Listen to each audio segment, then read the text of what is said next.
Welcome back to RFL. I'm Dominic Carter, in tonight for Richard French. So, gentlemen, we just talked to your state chair, Mr. Cox, about Donald Trump, Astorino. Is this a potential real problem with these guys going head to head?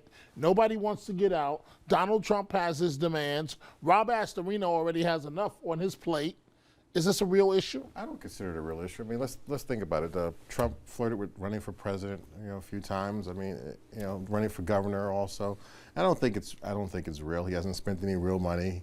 He hasn't done anything to make his candidacy for the gubernatorial race, serious. So I don't look at this as this. I think Rob, if he decides to run, which I think he will be the candidate in May in the convention. Okay, but wait a minute, gentlemen. One thing Donald Trump does have, you say he hasn't spent much money. He doesn't have to. He's Donald Trump. He has the name recognition, right?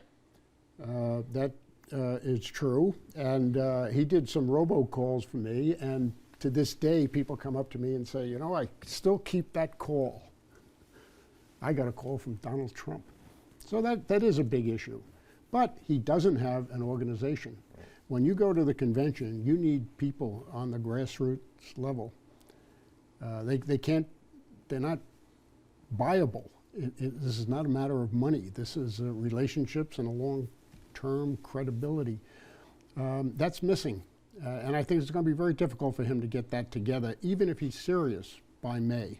If you gentlemen had to speculate, if you had to guess, at the end of the day, does Donald Trump run for governor? No.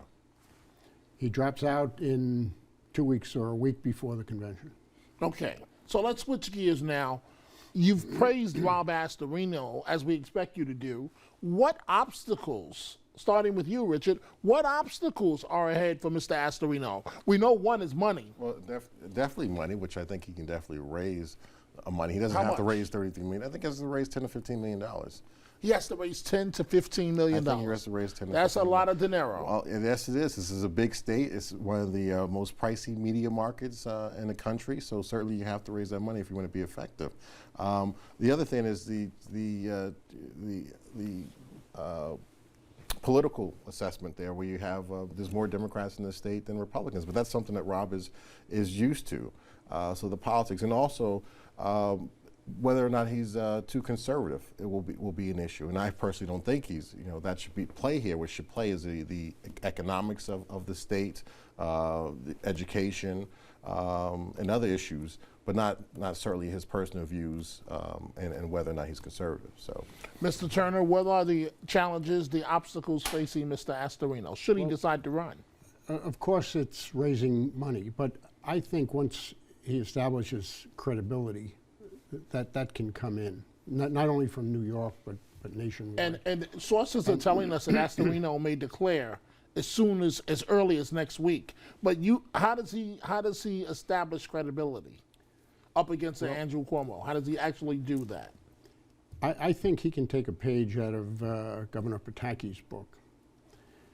In order to win in New York, you have to perform in New York City, those 5 boroughs, at a level where you can lose, but you need to lose by only 33%. If you can do that, what happens upstate in Long Island would be enough to carry the day. I think Rob is close enough to the city.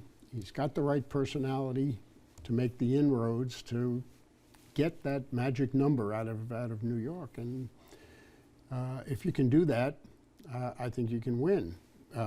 Now, we've seen gubernatorial hopefuls get slaughtered. 27% of the vote, like Palladino. They're coming out of New York City with numbers in the low teens. But I think Rob might be able to pull this off.